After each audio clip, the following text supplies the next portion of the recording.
आज हम हिंदी व्याकरण में शब्द और शब्द की भेद, शब्द और शब्द के भेद कौन कौन से हैं, कितने हैं, उनकी प्रकार क्या है या उसके उदाहरण क्या है, इसका हम बिल्कुल अध्ययन करने वाले हैं। हाँ, जरा देखिए शब्द।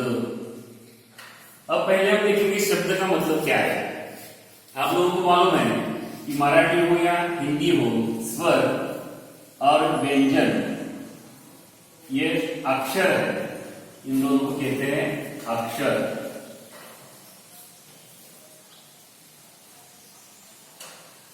और इन अक्षरों के मेल से, उनके इकट्ठे आने से जो बनते हैं उनको हम कहते हैं शब्द। जैसे देखिए क, म, ल, ये तीन व्यंजन है, लेकिन ये जब इकट्ठे आते हैं कमल, ये शब्द बनता है, या कलम, ये शब्द बनता है।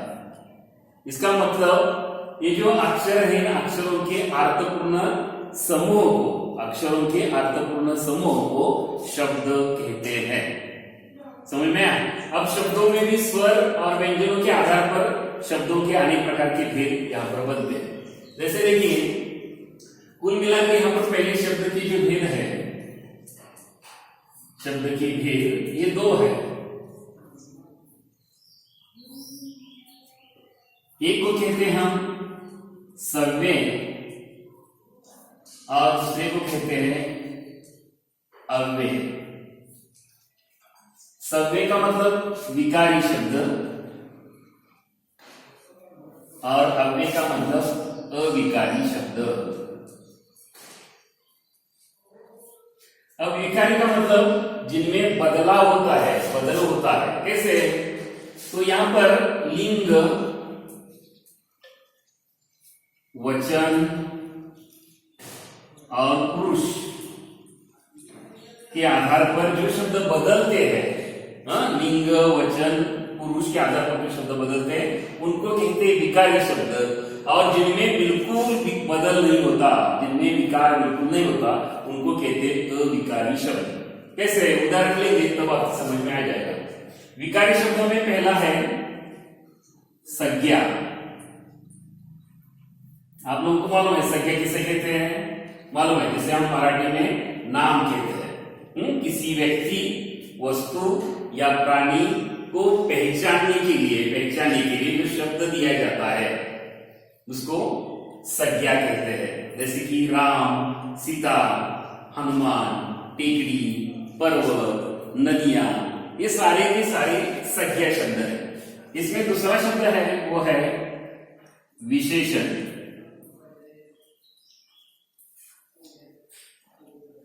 विशेषण का मतलब है संज्ञा के बारे में अधिक जानकारी देने वाले शब्द को, संज्ञा के बारे में अधिक जानकारी देने वाले शब्द को विशेषण कहते हैं। जैसे कि मान लीजिए कौवा, कौवा ये शब्द संज्ञा है, तो इसकी अधिक जानकारी क्या? तो काला कौवा, ये काला जो शब्द है इस संज्ञा के बारे में, मतलब कौवे के बारे में अधिक जानकारी देता है, इसलिए काला ये शब्द विशेषण है। जैसे कि मान लीजिए बहुत सारे, मान लीजिए पेड़ शब्द है, तो पेड़ कैसा? तो बड़ा पेड़, टेढ़ा मेढ़ा पेड़, इसी प्रकार के जो शब्द है इन शब्दों को, मतलब संज्ञा के बारे में अधिक जानकारी, ज्यादा जानकारी देने वाले शब्दों को विशेषण कहते हैं। अब तीसरा यहाँ पर शब्द हम देखेंगे वो है सर्वनाम। सर्वनाम, अब सर्वनाम किसे कहते हैं? तो संज्ञा बार बार वाक्य में एक ही शब्द आने के बाद, संज्ञा मान लीजिए बार बार आ गई तो अच्छा नहीं लगता। जैसे कि यहाँ पर देखिए उदाहरण में किसका है, राम कक्षा में आया, ये शब्द है। यहां पर देखिए ये राम, ये शब्द संज्ञा है। राम कक्षा में आया, राम कक्षा में आकर बैठा, राम उठकर चला गया, ये राम राम राम राम बार बार आने के बाद वो अच्छा नहीं लगता, इसलिए संज्ञा जो राम है उसके एवज में, उसके बदले में जो शब्द आता है उसको हम सर्वनाम कहते हैं। जैसे कि देखिए राम कक्षा में आया, वह कक्षा में बैठा, कक्षा में वो बैठा। इसी प्रकार उसने खाना खाया, राम ने खाना खाया, उसने खाना खाया। इसी प्रकार के शब्द आते हैं वो संज्ञा के बदले आते हैं, ये शब्द होते हैं सर्वनाम। और तीसरा चौथा जो यहाँ पर शब्द है वो है क्रिया। क्रिया, अब क्रिया का मतलब क्या है? देखिए यहाँ पर मैंने वाक्य में लिखा है राम कक्षा में आया। ये जो शब्द है आया, बैठा, खाया। अब एक मजे की बात देखिए, ये शब्द निकालिए और वाक्य लिखिए। राम कक्षा में, वह कक्षा में, उसने खाना। वाक्य का अर्थ बिल्कुल पूरा नहीं होता, वाक्य का अर्थ बिल्कुल पूरा नहीं होता, लेकिन इसे वाक्य का अर्थ पूरा करने वाला जो शब्द होता है उसको ही कहते हैं हम क्रिया। वाक्य का अर्थ पूर्ण करने वाले शब्दों को कहते हैं हम क्रिया। कैसे? सिर्फ क्रिया से ही वाक्य बनता है। मान लीजिए बाकी के है ना संज्ञा, सर्वनाम, विशेषण अगर वाक्य में न हो, सिर्फ क्रिया हो तब भी वाक्य बनता है। कैसे? देखो, आया, आया मतलब कोई ना कोई आया। जैसे कि बैठा मतलब कोई ना कोई बैठा। क्रिया से ही वाक्य पूर्ण होता है। खाया, मान लीजिए हम किसी के घर में जाते हैं तो वहां पर पूछते हैं कि खाना खाया क्या? हाँ, मैंने खाना खाया। ऐसा उत्तर हम कभी भी नहीं देते, खाया। तुम कक्षा में आने के बाद कहते हैं गुड मॉर्निंग सर, कहते हैं अंदर आते हैं, सारे खड़े होते हैं, तब अध्यापक कहते हैं बैठो। बैठो मतलब तुम सारे बैठ जाओ। सिर्फ क्रिया से ही वाक्य का अर्थ पूर्ण होता है। मान लीजिए वाक्य में संज्ञा, विशेषण, सर्वनाम न भी हो, लेकिन सिर्फ क्रिया हो तो भी वाक्य का अर्थ पूर्ण होता है। अब यहाँ पर मैंने पहले ही बताया कि ये शब्द सारे विकारी शब्द है। क्यों विकारी शब्द है ये हम यहाँ पर देखेंगे। जैसे कि यहाँ पर मैंने एक उदाहरण देता हूं, ये विकारी शब्द क्यों है ये मैं बताऊंगा। राम आम खाता है। इस वाक्य में देखिए ये जो है राम है वो संज्ञा है, उसके बाद ये खाता है ये क्रिया है, ये भी संज्ञा ही है। अब यहां पर हम ये देखेंगे एक बदलने के बाद दूसरा बदल जाता है। मान लीजिए यहां पर इसका लिंग परिवर्तन करेंगे। राम का लिंग परिवर्तन किया सीता, सीता किया तो क्या होता है? देखो, सीता आम खाती है।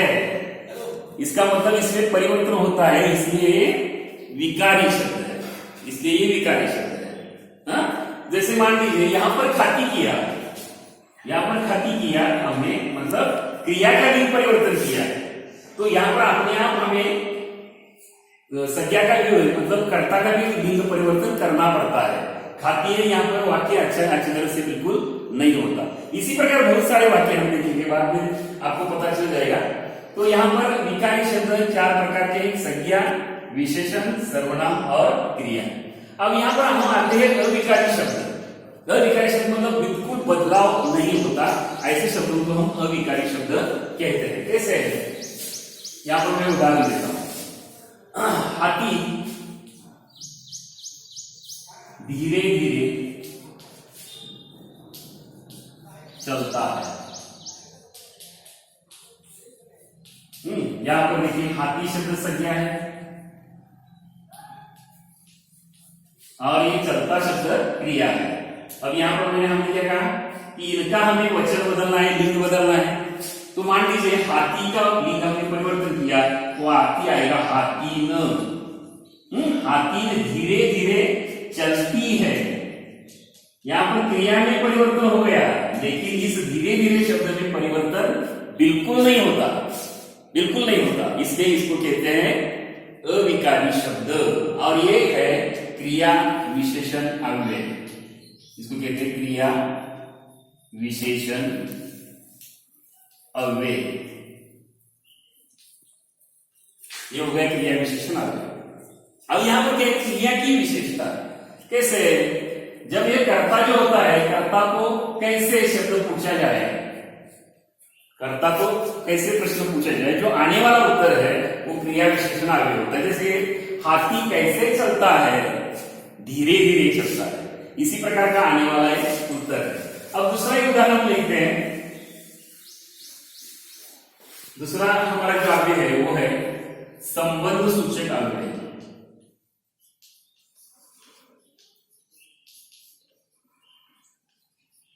संबंध सूचिका है। जैसे कि देखिए, पाठशाला के सामने बगीचा है। पाठशाला के सामने बगीचा है। ओके, यहां पर पाठशाला हो गई संज्ञा, और है ये हो गया क्रिया, ये हो गई क्रिया। अब यहां पर सामने ये बगीचा जो शब्द है ये भी संज्ञा ही है। अब के सामने जो है वो है संबंध सूचक आगे, मतलब ये पाठशाला और बगीचा, इन दोनों में क्या अंतर है या क्या है ये दिखाने वाला, मतलब पाठशाला के सामने बगीचा है, बगीचा और ये इसमें क्या है संबंध क्या है दिखाता है। अब यहाँ पर के सामने में बिल्कुल बदल नहीं होता। कैसे?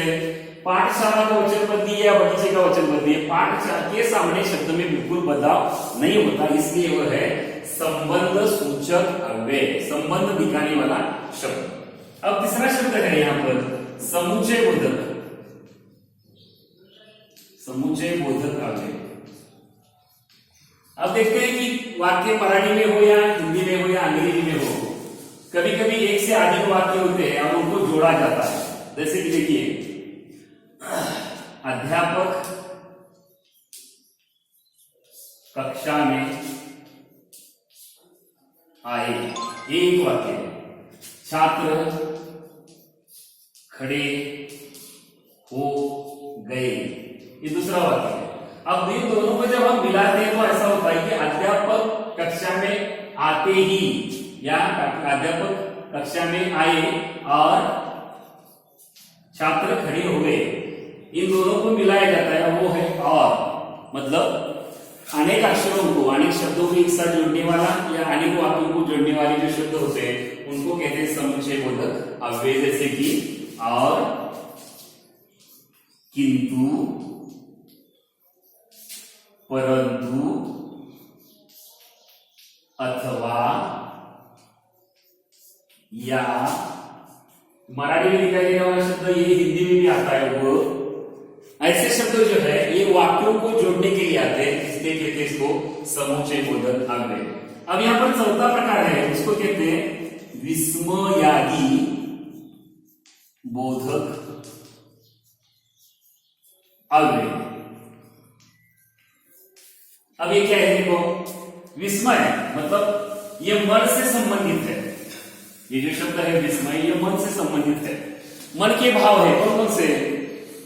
तो कभी कभी हमें मन में आनंद होता है, आनंद होता है तो हम क्या कहते हैं? वाह, वाह कहते हैं, वाह वाह कहते हैं। इसी प्रकार के शब्द है। दूसरा मान लीजिए, घृणा किसी की आ गई, घृणा मतलब अच्छा नहीं लगा, दुर्गंध कैसे आती है तो क्या कहते हैं? छीछी। क्या कहते हैं हम? छीछी। इसी प्रकार का शब्द होता है छीछी। या फिर मान लीजिए दुख आपको लगा, दुख लगा, दुख हुआ तो हम क्या कहते हैं? अरे रे। ऐसे बहुत सारे मन के भाव हैं, उन भावों को दिखाने वाले शब्दों को कहते हैं विस्मयादि बोधक अव्यय। अरे रे, बेचारी का लड़का मर गया, वाह क्या गुलाब का फूल है, ऐसे जो शब्दों कहते हैं उनको कहते हैं विस्मयादि बोधक अव्यय। जब तक इन शब्दों के भेद के बारे में आपको जानकारी नहीं होगी तब तक हम व्याकरण में कुछ भी आगे कर नहीं सकते। इसलिए आज मैंने व्याकरण में जो शब्द के भेद है उन भेदों के उदाहरण यहाँ पर दिए हैं। हम आपको ये करना पड़ेगा, बहुत सारे शब्द लेने पड़ेंगे और इन भेदों के आधार पर उनका वर्गीकरण आपको करना पड़ेगा, तभी आपको ये समझ में आ जाएगा। आशा करता हूं कि पाठ आपको समझ में आया होगा। इसकी तैयारी घर में आप खुद करिए, आपको मजा आएगा।